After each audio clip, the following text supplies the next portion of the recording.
Now let's send it down to Brendan Parker and Cory Sarich for tonight's Flames TV postgame show presented by Original 16. On the next episode of The Chase, inside the Calgary Flames. Hey, Rory, congratulations. Rory He's going to pick up his first NHL point. Congrats, baby.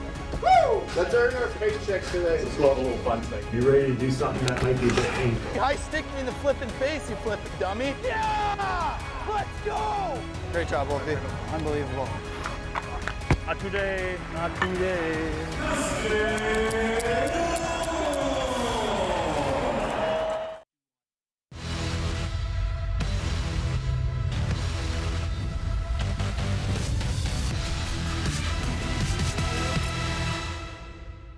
Flames Postgame Live is on the air. It's brought to you by Original 16. Brendan Parker alongside Cory Sarich. Just saw episode 7 of The Chase, which will debut tomorrow night on our Flames YouTube, 7 p.m., actually 6 p.m. And we get an opportunity to see a little more behind-the-scenes content. We'll have a little bit more on that tonight here as well, but look forward to that 6 p.m. on Friday night. As for the game tonight, it is the Colorado Avalanche. We talked about the battle of the wild card spots. Two teams sitting at number 1 and number 2 in respective wild card spots in the Western Conference, but it's the Avalanche that build a little bit more padding and take just another step closer to catching one of 3 Central Division spots as well. 4-2 the final here tonight. A game where we got to see some of the stars on the other side. That was kind of talked about this morning, trying to contain some of that high-octane Avalanche offense, and there was elements of that, but the second period, we saw the stars of the Avalanche come out to play. Yeah, the first period had kind of an eerily similar feel to last game with another 5-on-3 power play goal for the Calgary Flames. They're 4th in the last 3 games, which that thing's been ticking along, especially that 5-on-3 portion of it. Yep. And then you've got another goal called back. I know there was 2 in the first period of last game, so it kind of, it was following the same theme as the game before. And then when we look forward to the second period, again, this is kind of where the game got away from the Calgary Flames, and it happened against the Toronto Maple Leafs. So just kind of a similar pattern throughout this whole game. But the Avs, who were very good out of the gates, but not really outstanding and not fully awake in the first period, all of their stars showed up and they were ready to play in that second period. Yeah, and you talk about maybe a momentum swing at the end of the first period. You feel like you get a little bit of grace there on the offside and taking one off the board, because we know how devastating those final minute goals can be. And then you still go into the period 1-0, and just listening to Mackenzie Weegar talk about feeling like they could probably still improve their 5-on-5 play. A little surprising maybe to come out slower in that second period when you get a little grace period there. Yeah, for me, obviously Colorado started to push the play. They started to control the puck. It started to get a little bit run and gun. It wasn't crazy, but that's not how you want to play. You got to keep these guys contained. And I just thought those couple extended shifts by the Colorado Avalanche in the Calgary Flames, and that's what tilted it. And the Flames, during that series of defending in their own end, they just sagged too far to the middle. They weren't engaged enough. And I think even this is a very talented team with all their stars over there. You got McKinnon and Natchez, who was flying around. You still have to go and be physical on them, and you have to defend hard, and you have to make it miserable for them. And I just didn't see enough of that out of the Calgary Flames. And then, Brendan, you mentioned, tough goals or breaks at ends of periods that send you into the period with good thoughts, or into the break with good thoughts. And that was a really tough goal, that third one. I thought if the Avs could have gotten out of that second period, the Flames 2-1 against the Avs, that's a different story going into the third period. But I think that third goal, that was a bit of a heartbreaker, and it's probably a penalty that Morgan Frost will not be taken in the near future. Well, let's look at the goals because obviously that'll be featured in there, but it was the Flames that got out to the lead, and the goal you're referring to is the 3-1 late in the second period. But here's how it starts.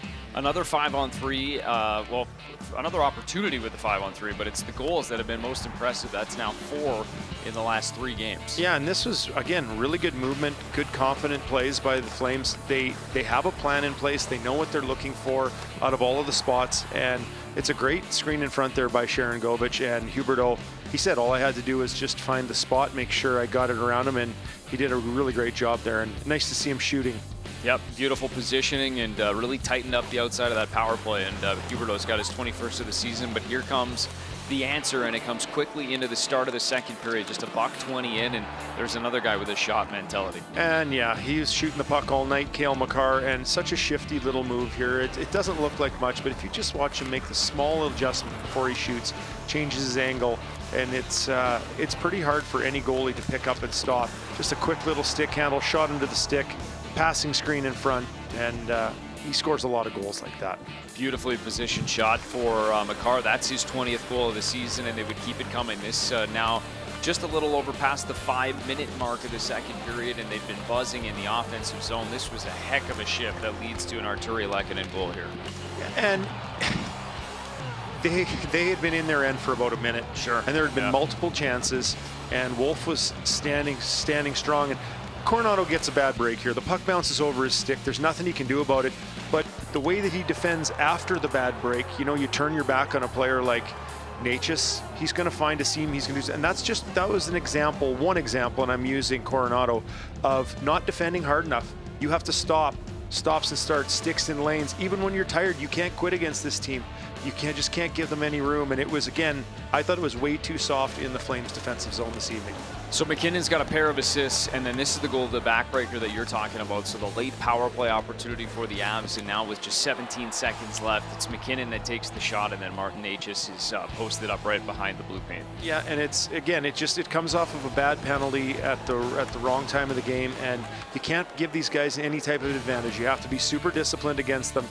Here's the shot that's probably going wide. Necas is perfectly positioned, gets a little touch, and Wolf can't do anything about that one. Perfectly placed into the top part of the net after the redirect. Necas has his 18th of the season, and then it would be Marty Necas once again that affects the game in the third period here. And this is either a heck of a pass or a pretty good break, maybe a combination of both. But he sends Necas in on the breakaway, and Sam Malinsky's the one that fires it off the boards. Yeah, if he can see him from behind his goal line all the way down the ice there and make a bank pass to him, well, that's a heck of an impressive play. A little bit of luck on that play, but again, for the Flames, they're pressing, they're trying to get back in this game, but you got to keep tabs on their top players. Late stages of the game, this is Rasmus Andersson scoring on his former junior teammate in Mackenzie Blackwood, and maybe he had this one in the book heading into this hockey game, because he certainly picked a spot and found the 5-hole beating Blackwood. Blackwood shading the front of his post a little bit too much. Not a great angle on that one, but that we've seen that. I think Kelly Rudy explained it, that shot that goes right by the stick near the edge of the pad. What does he call it? Just called the triangle now? Is that what they're calling it? Rather than the 5-hole? And it's a really nice shot by Rasmus. Between the base of the paddle and the foot. Perfectly placed by Rasmus Andersson, 8 on the season. That's how we get to the 4-2 final here tonight. Colorado wins it and puts a little bit more distance between them and the Calgary Flames in the wildcard spot. Let's get some reaction following tonight's hockey game. Let's hear from defenseman Mackenzie Weegar. Mackenzie, how would you describe that? I just thought the energy was a little low tonight. Just another opportunity for us to, make our mark in the standings, and just wasn't there. I thought we got to get back to committing to doing the hard work out there, the stuff that nobody really likes to do, but it's important. Grinding down low in the corners, back checking hard, staying on top of checks. But I thought, they got some skill over there that took over as well. So we got to find a way to stop that as well. It's been a couple of games here, Mackenzie, where it seems like it's gotten into a track meet, which you guys do want to avoid. How do you explain that? Yeah, I think for us, it's like our identity. It's everybody's committed to doing their job. So, I remember talking to you guys at the beginning of the season about forwards, covering for D-men and, staying on top of checks. They obviously have a lot of speed in this team. And I thought a lot of times they were, there was chances to get a 2-on-1 or whatnot. So we got to find a way to, that's the hard part of the game. That's the stuff that, sometimes goes unnoticed, but after a win, that's noticeable. So we're all right. It's a long season. We've lost 2 here. We need a big one here before the break, but there's a lot of positivity, for tomorrow and whatnot. We've got to find a way to get back on track here. When you talk about not doing the hard stuff, do these last 2 losses against, upper echelon teams, do those become kind of tough lessons that way? Yeah, we're still doing hard things. Like, we're still blocking shots, and we're making some hits out there. Great job by Clapper tonight. But it's maybe taking a hit, or it's, back checking, playing your position, being a little bit more aware, or maybe not so much the hard stuff. Maybe it's a little bit more focus in doing the hard stuff. PK's got to show up. I thought the power play had a lot of chances to get us back in the game as well. That was a bit of a letdown for the Peeper tonight. But I just want to see a little bit more, I don't want to say that give up, you know what I mean? But that's a big game for us tonight. Like, we can make a mark in the standings and catch them and, keep that playoff spot and whatnot. I just don't want to blow those ones away down the road here. Has this week been a bit of a setback? These 2 games were kind of lopsided. I don't know. They're good teams. I don't want to say it's a setback, but it's 2 teams that, if you want to go deep in the playoffs, those are the teams you got to beat. So, I don't want to say setback, because we're a great hockey team, and I believe in this group, and we can beat these teams. But I thought we'd just kind of find a little, not a slump because it's 2 games, but, just 2 tough games that, we couldn't find a way to, get the win. Would it be fair to say you've asked way too much of your goalie in these last two? Yeah, I mean, we got to be more committed to playing that defensive game and defend hard. And, you know, those seams, you know, in the defensive zone, or there's guys getting behind us. And the commitment to playing defense, like, we got to find that commitment to play hard, and, you know, cause them to make turnovers, and we go have fun. You know, I thought the last two games it's been reversed. Thank you, sir. All right, well said there from defenseman Mackenzie Weegar, and you heard him talk a little bit about some of the defensive side of things, and we can get into that a little bit more. But you know, obviously the power play has been, you know, one of the driving forces of the offense as of late, and that wasn't the case early this season. It's turned the tide, turned the corner, and they've taken advantage of some 5-on-3 opportunities for in the last 3 games. Yeah, and give us the stat. What was it? How many did they have in the past couple of seasons? They had 1 5-on-3 goal in each of the last 2 seasons combined, and now have 4 in the last 3 games. Yeah, that's incredible. But again, it's good positioning, it's chemistry, it's confidence with this group, and it's generally been the first unit that's gone out there and got it done. I did miss the one in the Seattle game, but last game most of those pucks were up top to number 52. He's done a nice job of quarterbacking it. They've been rotating around a little bit.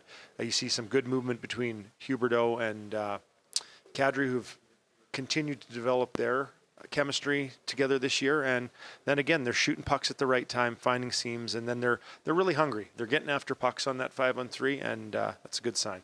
Huberdeau is the one that finds that goal here tonight on the 5-on-3 situation, and he's had a couple here points-wise over the last 3 games. Here's Jonathan Huberdeau now post-game. Where did you feel that one start to maybe turn or slip away from you guys? Well, I thought we had some power plays. I think we got to capitalize on that. I thought we had a lot of chances, to kind of get back in the game when we were down 2-1. And we didn't do it, and their offense kind of took over. Just a bit of a humbling week, these two losses for you guys. Yeah, I mean, I would say humbling. I think it's, we try to work as hard as we can. Obviously, tonight was not our best game, but I think we know we're capable of way more. So obviously, it's not a good time to lose a couple in a row, but we got one more, come back and play hard. Means more coming from you than us. So when you say capable of more, what more do you need? I think more jump. I think we were a little flat right now. I think we're not winning our battles, and I think we make it easy on them. And I think they're getting a little step on us. So I think it's on everyone. We just got to be quicker to the puck, and that's when we're at our best. I'm sure there was lots of talk in here before about, hey, this is a chance for us to go show something against a team that's right above us in the standings. And so how do you sort of explain being flat in that circumstance? Well, I mean, I wish I could tell you. I think it's on us. We'll adjust that tomorrow and get back. I think we got to stay together. That's a big thing. There's going to be some time like this, but it's a grind, and that's where we just got to get another win, and after we'll take that break to recover and get some rest and come back after that for the last stretch. With the disappointment in here today, how significant is Saturday? Pretty significant. I mean, we want to end on a good note, and especially at home. So I think Saturday it's a big game for us. I think, especially against Seattle. Yeah, we went there and won, and I'm sure they're gonna come out hard. So we just got to be ready.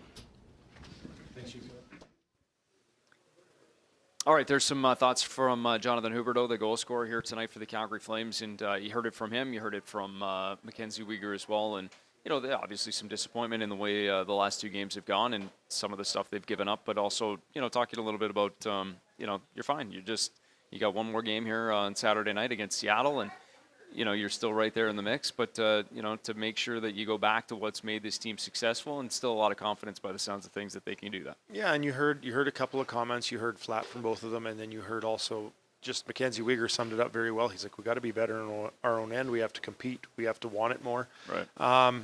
But again, they played 2 very, very good teams.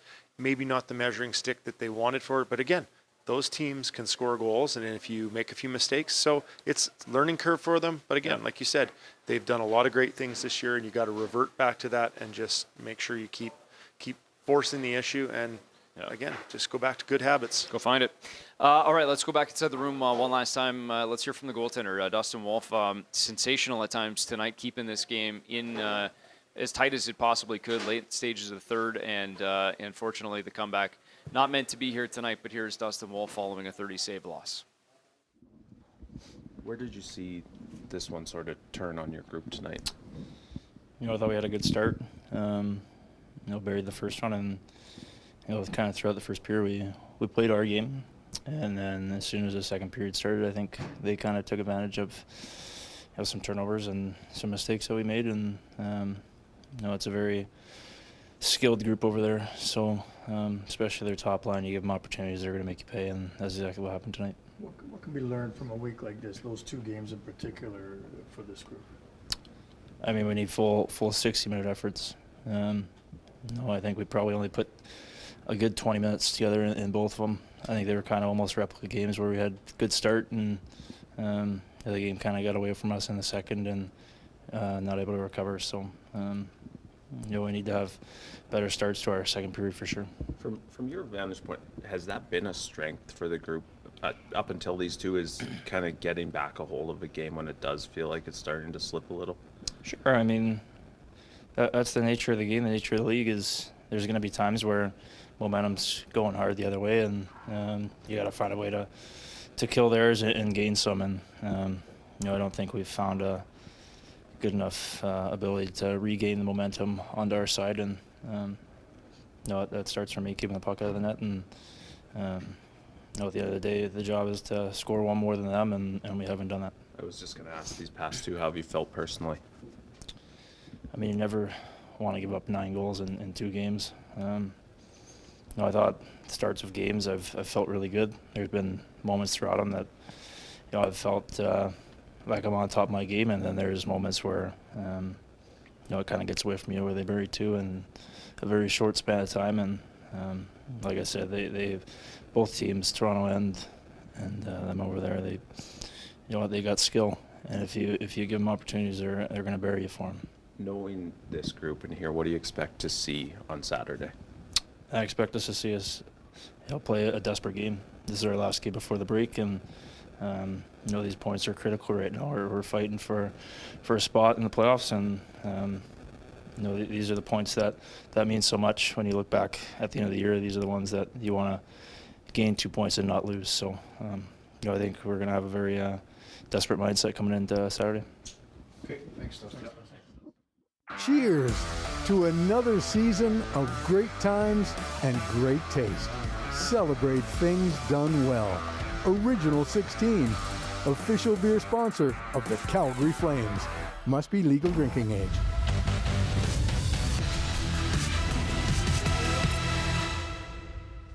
All right, Flames postgame live presented by Original 16. Brendan Parker alongside Cory Sarich here tonight. Colorado Avalanche 4-2 winners over the Calgary Flames as the Flames drop their second straight. The good news for them is they've got another contest back here at the Dome to finish off this 3-game homestand coming up on Saturday night. Before we get to Saturday, though, let's wrap up Thursday night's contest and hear from the head coach. Here's Ryan Huska now.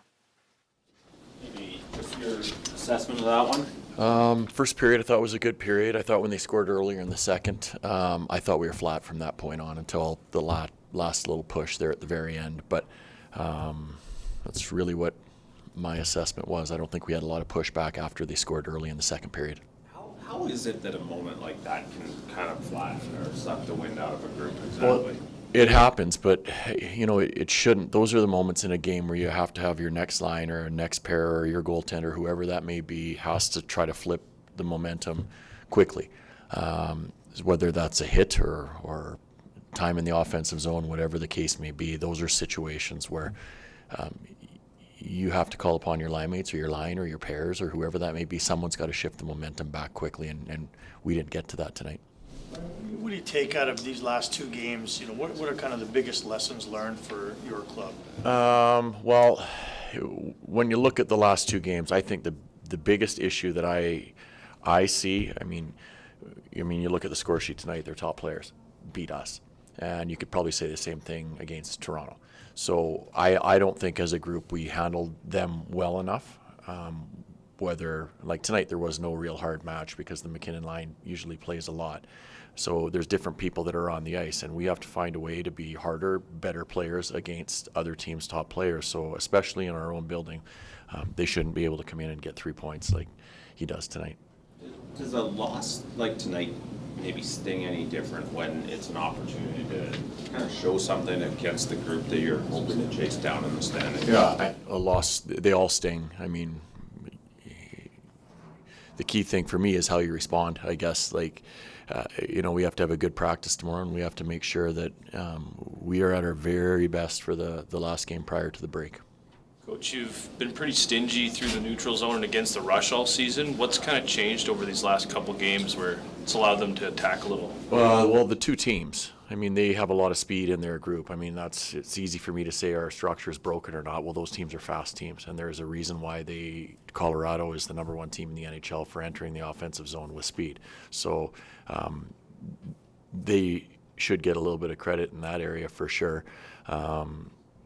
And then I always look at the first guy. Like, if he does a good job of recognizing his depth, can he steer them one side or the other, and can we get numbers over there? If we're forcing dumps at the lines, we're doing a good job. And against these last two teams, I don't think we've been good enough in that area.